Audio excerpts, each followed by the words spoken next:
Coach, congratulations on the win. Thanks a lot. Without benefit of having gone over the tape or anything like that, what do you think was the most important thing today?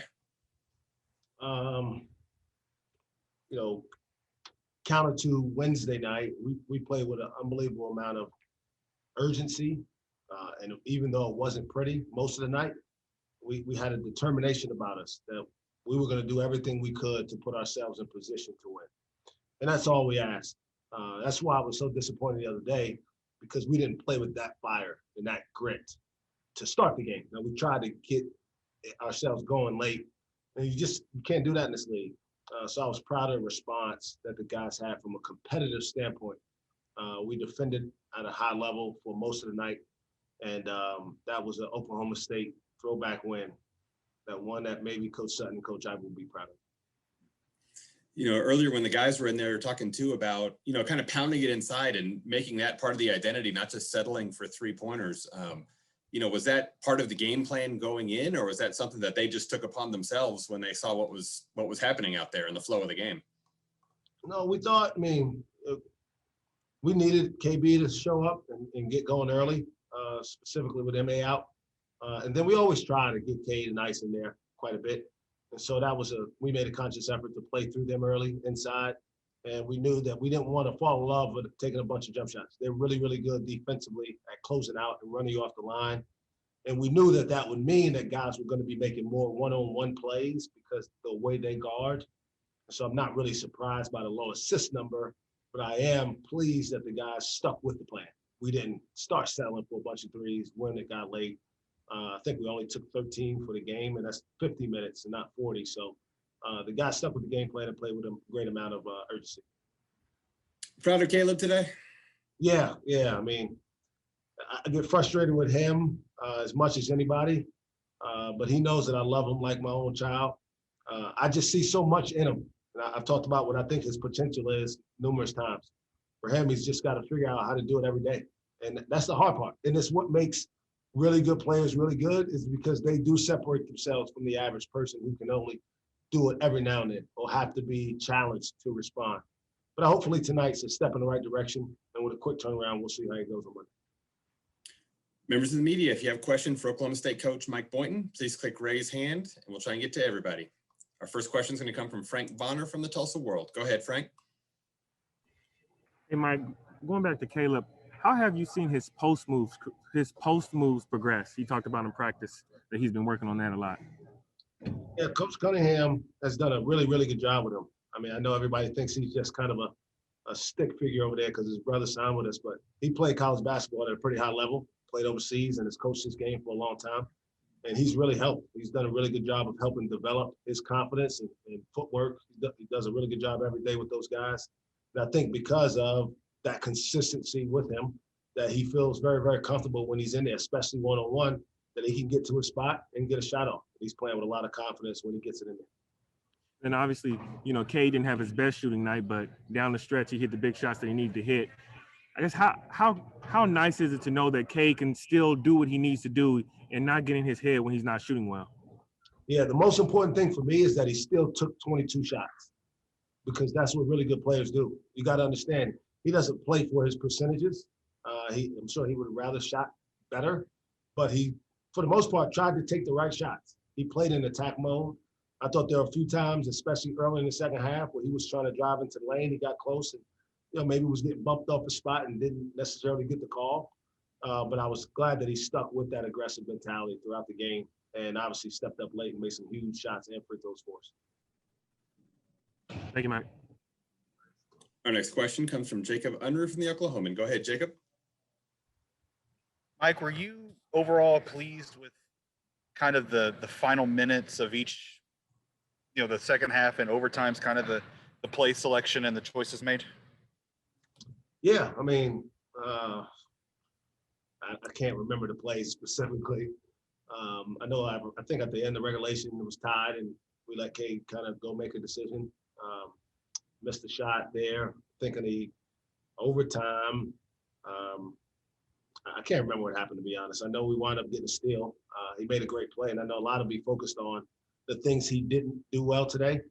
But you talk about a big play with 4 seconds to go, getting a steal, he missed the layup, but that really, in many ways, kept us out of being in position that they would get a great shot. And so he made some big plays. I have to go back and look at the film to see exactly what we got, but I think we ran a lot of high ball screens with him. And I trust that for the most part, he's going to make good decisions in those situations. Can you kind of put in perspective what you've seen from him in clutch time the last week alone? I mean, Arkansas, TCU, and today. He's had his big moments. He's had some down moments, but can you kind of put in perspective what you've seen from him? A 19-year-old, really talented dude who's still figuring it out. And I have to keep reminding myself because I want him to make the right play all the time too. Right? I want him to make all the shots that he takes, and I want him to make all the right passes at the right time. But college defenses are a little bit different. The spacing's a little bit different, and he's still adapting to how people guard him in those situations. Arkansas did a little bit more of one-on-one defense against him, and so it was easier to just get to a spot and make his shots on his own. You know, TCU, they actually brought a little bit more help, but the help was late, and their guards were smaller. And then Texas's length, I think, really closed up some passing lanes for him. So even his passing lanes weren't as open. I know he had the one late turnover right before he got the steal, I think in overtime. And so part of that is you got to give credit to the other team because they're game planning and they got pretty good coaches as well. And I have to ask about Bryce. He had the big block. He's come up with clutch plays too. What have you seen from Bryce in these moments? I mean, Bryce is obviously, everybody know, an elite athlete. He has the ability to make up for mistakes. Now, the mistakes have to be made first. And so he's doing a lot to help his teammates overcome some things. But that's what him, Avery, and Rondell do. They play with unbelievable effort and energy, and they never quit.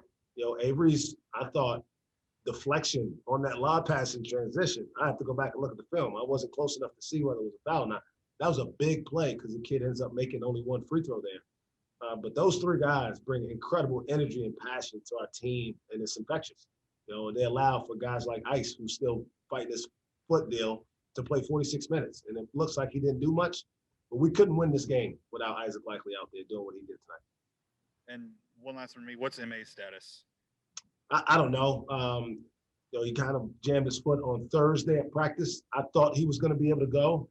He didn't. Well, actually, it wasn't Thursday because we didn't practice much. So I guess it was yesterday. The days are running together so quick on me. We tried to give it a go and shoot around today, and then he warmed up a little bit and just didn't feel like he could go out there and give us everything he has. And what I tell the kids all the time, if you're going to be out there, there's a certain level that you need to be able to play at.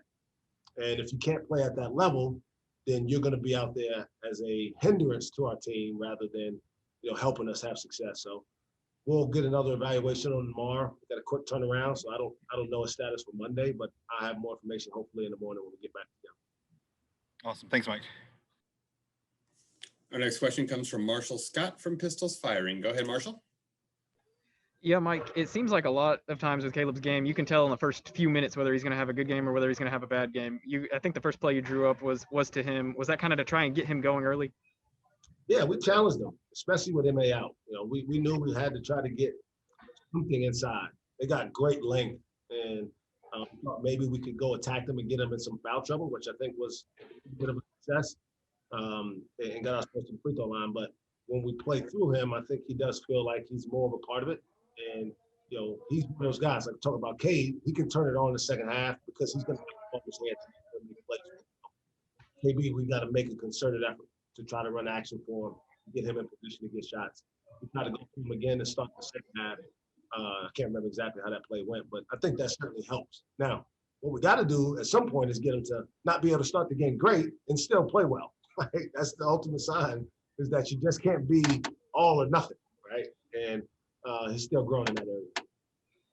They had, I believe, 22 offensive rebounds tonight. You guys play a zone, so that's kind of going to happen. How do you kind of risk reward playing a zone with giving up offensive boards? You're in the pickle a little bit with them because you need to keep those guards out of the lane because they can all drive and kick to each other to create open shots. But the thing you can't do is overhelp when they get in there. I thought we did a good job of not leaving those perimeter guys. And even when they did kick to them, we were there. So we forced them into some tough threes that they took. They got a few open looks, but not a ton. But you limit yourself in terms of what you do with your big when they do get into the lane. So if you help, again, they can go get rebounds at the 15-foot mark. We don't have that many guys that can do that. I don't know if we have any. We can get them at 12 with Bryce and maybe KB on a good day, but Jericho Sims and Kai and Greg Brown, those guys are elite athletes. So we sacrificed a little bit in that regard, knowing that we wanted to take away the threes and we were going to live with hoping those guys would miss some of those runners or not convert the layups. You guys didn't shoot particularly well. You give up all the offensive rebounds. You have 22 turnovers. You're without MA. Kind of does all of this happening and then you guys still winning against the number 6 team in the country? Is that kind of promising for what this team can be? There's always two ways to look at it, right? Say we got lucky. I don't think so. I think the kids fought and earned a win today. I think we earned a win over a really good team who we played 2 really competitive basketball games. You'll save a 17-0 run in Austin. Maybe this was a sweep over them. So I think we have a really good team. I've said that time and time again. The problem is we haven't figured out yet, and this is part of having a young team, is again what Caleb's going through. Can you then do it again? Can you get yourself up? This is really hard. Can you get yourself up to bring that kind of energy to fight and compete as hard as you did today? Because the next game is just as hard. So I hope by not playing well and winning that we can build on that, knowing that we don't have to shoot the ball great, and sometimes we can make some mistakes and maybe overcome it. Appreciate it, Mike. Marshall talked about the risk reward about playing zone against Texas. And it's so obvious when you watch Texas play, their length and athleticism. I mean, it's just so apparent. But maybe something that hasn't really been talked about much is, playing zone against them. Does Oklahoma State kind of personnel wise serve as a fairly decent matchup for Texas with some length and athleticism? Is that something that's maybe getting missed a little bit? I think that's fair. We played well against them really in my time here, and they've always had length and athleticism. I think the way we play, I think our guys are prepared. I think our staff did a really good job of letting them know what to expect. And then the kids went out there and executed. Part of the reason we stuck with the zone so much because we were dealing with some foul trouble issues in that first half. Caleb, Cade, and Ice all had 2 fouls pretty early. And not having MA, we couldn't just go out there and guard them and continue to foul. So the zone was applicable for a lot of reasons today. And our next question comes from Barry Trammell from the Oklahoman. Go ahead, Barry. Mike, the way you guys play defense today, I mean, offense comes and goes for everybody, but if you play that kind of defense every game, what's the upside for this team? I think we can beat anybody in the country. And I'm not saying that in a naive or arrogant way. I think we have good enough players offensively to figure it out on the offensive end. And that was what was so disappointing and hurtful the other night. We didn't play with that defensive edge because I feel like if we did from the start, we wouldn't be here trying to get off of a tough loss on the road. And so I think when we're dialed in defensively, when we're in the right space mentally, when guys are willing to sacrifice having to cover for one another, then again, when we get on offense, got a guy who can go make plays on his own. We got a post player who's shown promise that he can score. And then you got guys who can get out in transition and make shots, and Avery and Bryce and Rondell. And so I like the pieces we got. It's been a long way to build this roster to where we are, but I feel like we are right in position where I hope we'd be at this point in my time as head coach. Our next question comes from Garen Emick from the Tulsa World. Go ahead, Garen. Mike, with a coach trying to get his young team and talent to realize its potential, I know there can be stress along the way, and you've had some close games where I know that stress is set in. But to flip that, how much fun is it to coach this group in particular in terms of, again, getting it to realize its ceiling? I tell our kids all the time, I feel like I'm like one of the luckiest 10 people in the whole world. I love what I do, and I have a bunch of guys who believe in me. And that's all I need, is to have those kids in that locker room totally bought in to what we're telling them and trying to allow us to coach them and have success. And so I have a blast. And I think because the way I approach it, our staff follows, and then the kids know that this should be something they enjoy, right? These games should be fun. We're trying to play a basketball season through a pandemic. If you're not going to enjoy it now, like, you really should do something else.